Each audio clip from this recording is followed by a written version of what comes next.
Okay, welcome to race week. It's finally a race week of the summer break, finally finishing what was 3 weeks. It felt like it took about a month and a half to a year.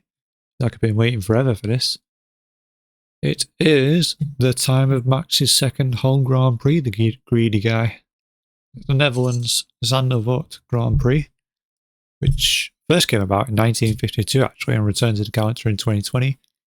It's 4.2 kilometres, 14 turns, 72 laps. So it's a relatively short circuit. But with that bank curve and the high walls, live relatively close to the circuit, could be seeing a strong chance of a safety car. I'm pretty sure we had a safety car last year. Speaking of last year, podium finishes were Max, Alonso, and then Gasly, which is very different to what you would expect. Key news for the weekend. One of the latest ones, as recording of this episode, Lewis Hamilton's race engineer Bono will not be joining him at Ferrari next year.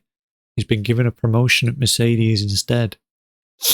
Make of that what you will. It could be a way for Mercedes to keep a very talented engineer, because don't get me wrong, race engineers are just as important as drivers. And there's no accident that Bono has been paired with one of the most successful drivers in history. So it's a bit of a loss for Lewis. He's not only joining Ferrari and having the huge culture change of moving there, so moving from a British team that he's only ever raced at, because McLaren was based in Britain as well when he raced at McLaren, but he's going to be paired with another engineer now as well. So it could be, for want of a better way to put it, a make or break season for Lewis, having so many different changes to overcome. The culture changes itself can be quite a challenge. You have to learn Italian, and Ferrari aren't as lenient as Mercedes are. Mercedes have been very open in the way that they let Lewis talk about his beliefs and portray his beliefs on the circuit and talk about what he needs to. So time will tell. But anyway, I digress from the point. Bono will not be joining Lewis at Ferrari next year. I don't know who will be his race engineer going forward, and I don't know who will be a good fit for him either, actually. Time will tell. In other news, speaking of Ferrari, they have an upgrade package due this weekend. Part of which I understand is a new floor, and it could be crucial steps for them to getting rid of the bouncing, the porpoising, which, as you know from Mercedes, is critical for their future. If the upgrade doesn't work and they can't limit the bouncing, or can't ultimately stop the bouncing overall, because if there's anything we learned from Mercedes and their iterations of the rules that we've seen so far in these different looking F1 cars, getting rid of that porpoising is key to speed, key to success, and key to a quick car. So if this weekend's upgrade package doesn't work for them this weekend, their season could be coming to an end sooner rather than later. And I know that sounds a bit drastic, we're halfway through, but every point matters. At the moment, you could argue they're the fourth bestest team. Bestest? The fourth best team. Yeah, that's better. On the grid. I reckon at the moment it's McLaren, arguably Red Bull, then Mercedes, or Mercedes, then Red Bull, and then Ferrari. But they need to get those upgrades working. It's surprising Ferrari having the bouncing issue now. I don't know if it's a different way they've gone with the side pods or something, but I feel like we didn't see it as much from them last year. But yeah, big update for them this weekend.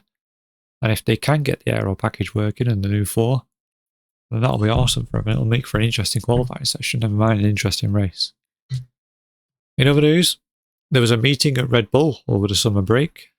And it was over Perez's future, and not quite as I was expecting it to be. Apparently, it was how to make the car more drivable for Perez rather than replacing him. Red Bull saying they still have a lot of confidence in their driver, and they are not giving up on Perez, and much rather backing Perez instead of looking to replace him. So they've had a meeting to discover ways in the car can be more drivable for him.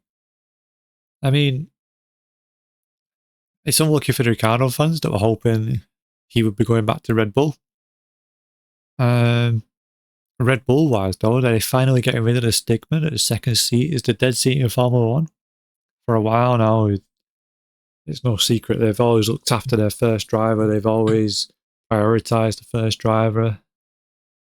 Many a times we've seen Red Bull squash the person in the second seat just to get the victories for that person they're favouring at the time. Try not to bring up any incidents, but yeah, it's surprising.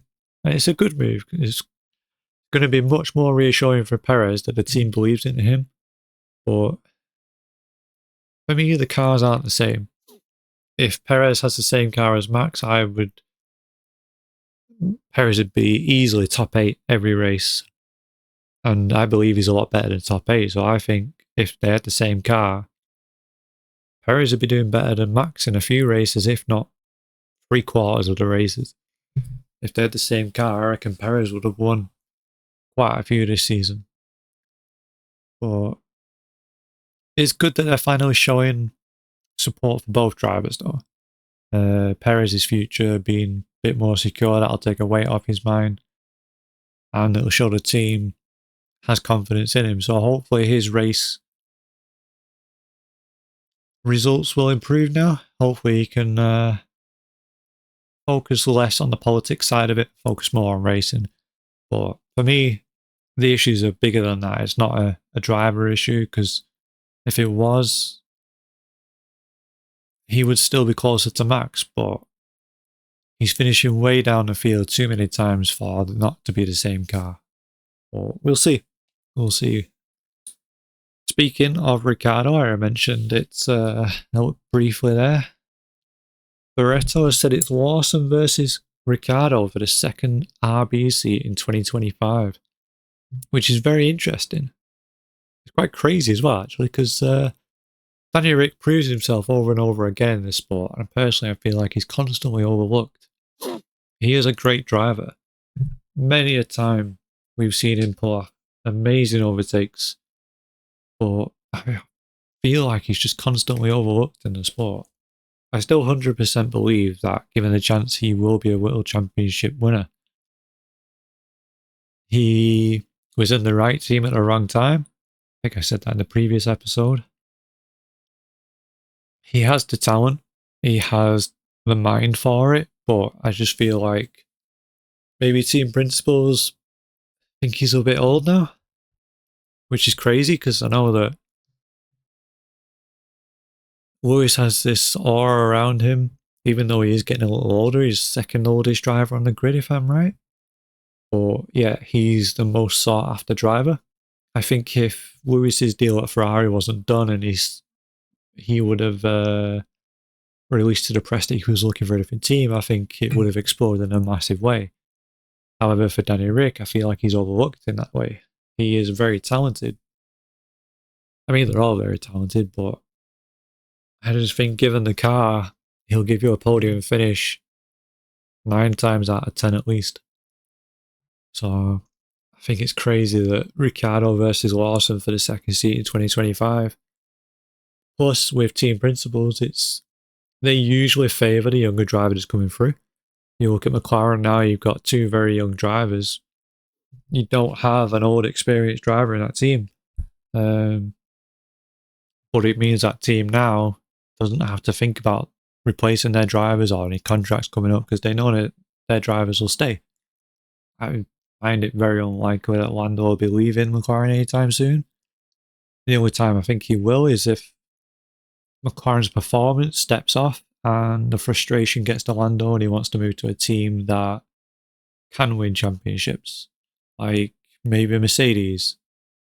If the chance would have arose and what's happened and the spare seat came free, I think Lando to Mercedes could be big. But while we're on the subject of McLaren, this weekend they'll look to continue that form they have. They are currently the fastest team on the grid, I believe. Red Bull has slipped off the pace. Like I said in a previous episode, I think they've stopped working on the car now. I think they're looking to next year's car. The move of Adrian Newey has maybe pushed them in that direction earlier than they wanted to be. McLaren's upgrades have worked well for them. Both drivers are exactly where they need to be. McLaren need to choose who their top driver is.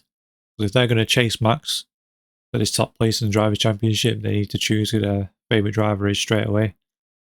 Favourite driver is sort of a messy term. They just need to prioritise the person with the most points so that they can continue closing that gap and win a World Championship. That's all it is now. It's business. It makes more sense. Get the most points you can. Every point is money. Every point is a step closer to the title.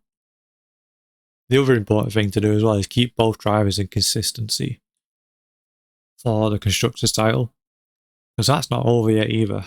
McLaren can win that. They are the closest and they're the closest with the most potential. So if they stay consistent, no more messy fights, they can get the Constructors this year, I believe. But they need to choose who their preferred driver is so that they can maximise every point. With a struggling Red Bull and Sergio nowhere to be seen to be able to help Max when he needs it, the McLaren's had the best chance to close the gap this year. Unless Perez finds pace and starts to help Max a bit more and gets maybe 1-2s with Red Bull or consistently in third or fourth position to keep the Constructors' title in their favour, Red Bull are going to struggle to keep both titles this year, I think. Which also falls in line with Max's temper. We've seen the last few races, his temper is beginning to show. Whether they already know the car has not lost its potential, but the others have caught up, then maybe that's why his temper is showing recently. But the second part of the season is going to be key for Max to show what he's made of. If he starts losing his temper and begins to rage a lot more, then he's not going to get anywhere. However, I am digressing from my points a little bit. This is race week and it's Zandvoort race week, so let's focus on that. Coming up to qualifying, I don't think Max has a chance for an easy pole this weekend. With the recent struggles of losing pace to the rivals, I think it's McLaren that are favourites for pole position. Piastri could be the one to surprise us, pipping Lando at the top. Kind of hope Lando gets the pole position, but either way, it's going to be Lando or Piastri at the top. Mercedes following closely. The upgrades on their car seem to be pushing them in the right direction. As proved with recent wins from Lewis, putting him back on form. It's difficult to say with Ferrari this weekend because with them bringing a new upgrade package, a new 4 is quite substantial, so it's either going to push them further to the top, either second fastest team or third fastest, or it could go the other way and be actually worse. But we've seen it happen as upgrades previously, but all the people working back at the factory, they get paid for this. They get paid for all the testing and work extremely hard, hours and hours a day to, make sure that the new upgrades don't fail them. So all that rigorous testing and making sure that it behaves in the way they want, I'm sure it will work out for them. But we've seen it before where it's thrown off by the real world conditions of a track. So it will be a real proving time for them this weekend. At the moment, I think as it stands, McLaren is the first fastest team, with Mercedes and Red Bull pushing for second fastest, whereas Ferrari are the fourth fastest team at the moment. So if they can really mess up that order, it could be an interesting qualifying session. It could be one of the first qualifying sessions for a while where there's 4, 5 drivers, maybe 6 if Russell gets involved, fighting for pole position, which would be an awesome qualifying. It would make for a very interesting watch indeed. I think Lando and Piastri easily going to be fighting for pole. I think it'll be Lando who gets pole. I'm saying either Piastri or Hamilton in second, and then we're going to have Leclerc or Verstappen fighting for third. Something's telling me Russell maybe 6th place, but I don't know why. He's shown that he's better than that, so I'm going to say I'm wrong on that bit. Race-wise, though, let's not forget this track is not safe from the dangers of rain. Last year's practice sessions, possibly the qualifying, if I remember rightly, were rain affected, and so was the race. If I remember rightly, they started on the inters, and it made for a very interesting race. But with the wet sessions, it makes the possibility for people usually start down towards the back end of the field, can surprise us and qualify faster, which can really mess the race up. The other positive is, it's a track where you can definitely overtake. That nice banked curved hairpin, the twisty bit straight after, definitely suits the area of F1 cars. So we're definitely going to see some overtaking. What I love about that banked corner as well is drivers take a different line through there, and each line seems to be no slower than the other. So it's all going to be about who can put the power down without sliding too much, which car is really planted to the track. Which McLaren is the only one that comes to mind.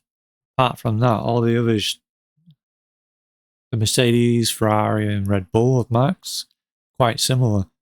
But the Red Bull can be quite good through those fast medium corners. So let's see how that pans out. I think there's definitely going to be a safety car this weekend. Possibly even on lap 1. The run down to the first hairpin. If it's raining and they all bunch up, definitely going to have some action there. But the first lot of the pack usually slowed the whole field down, so the mid pack could get quite scrunched up together. Turn 3, that's the favourite banked corner where I have some great shots from the TV cameras. Sergio loved pulling off some great moves there last year. So if he does qualify down the field about 12th, he will definitely be coming back up through the field if Red Bull give him the car that can do that. They may even give him a new power unit this weekend, which I'm surprised that Red Bull didn't do for Max this weekend. If I remember rightly, they did it for him last weekend or the weekend before. Not literally last weekend or weekend before, like last race weekend. 4 weeks ago now, was it? Something like that. But yeah, Sergio loves getting the overtakes done on that corner, so the other thing to watch out for is with the difference in driving lines, it can catch some people off guard. The more experienced seem to opt for the higher line through the corner. But yeah, the Williams of Sargent found the wall last year, which brought out a safety car. But surprisingly, considering close walls on track, it was the only one outing for Mylander last year. I think there's going to be at least 2 outings for him this weekend. If I have seen the weather report correctly, it's a chance of rain in the practice and qualifying. But I think race-wise, there's a 30% chance of rain. So it does make a race much more interesting. However, I am always that person where if my favourite person, Lewis Hamilton, qualifies pole, I'm always like, do I really want rain? Do I want him just to run away with this? But it does make it very interesting.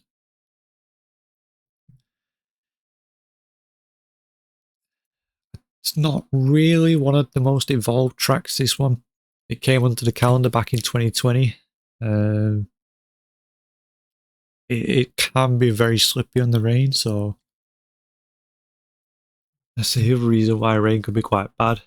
Your favourite drivers could be caught off guard with the very slippy track, especially if it's the person in first place coming up to those wet corners first. But apart from the weather, the track itself I see suiting McLaren.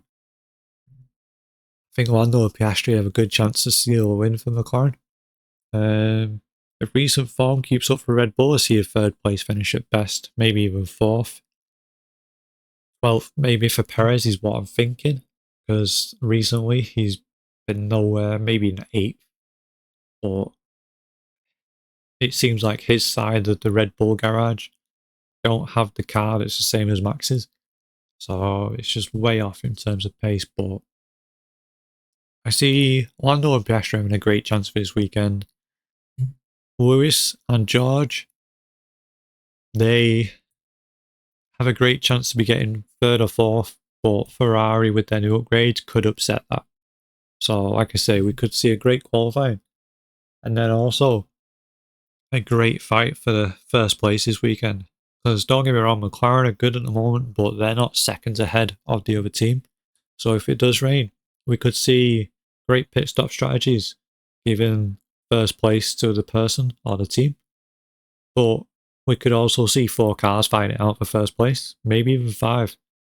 So it has all the mixture, or all the ingredients, sorry, for a great race this weekend. Mercedes are renowned for having a better race pace than qualifying pace. And with the track that we see, it's definitely a racer's track. So it could even be a track for them. If you see them doing long runs in practice 3, that might be what they're thinking. They may be thinking, we know our qualifying pace is not as good, but they may be thinking about securing their race pace to try and beat the McLarens on the track rather than in qualifying. I'm going to go bold and say Lando wins this weekend. But with it being a home Grand Prix for Max, I wouldn't be surprised if Red Bull give it everything and they find some pace. Or they replace an MGK in the Red Bull, but I don't think they would do that, as it would be a silly tactic to get the grid penalty just in the sacrifice for the straight line speed and the fresh power unit when the rest of the field have now caught up to them. If they were still dominating, that would be easy option, but they're not dominated as strongly anymore, so I don't see that happening. But yeah, I reckon Lando's going to win. Something's telling me that Piastri's going to get third, and I think that Lewis will end up being second. But I think Lewis will be on the podium this weekend. That's just going with my gut. That's what I think. Further down the field, I think this could be a strong weekend for Haas. We've seen in recent outings with Gunter Steiner replaced. I don't know whether it's the work and the foundations that he put into the team and the research that they've done so far that's got them there, but they're doing a great job. The whole car seems to be much better.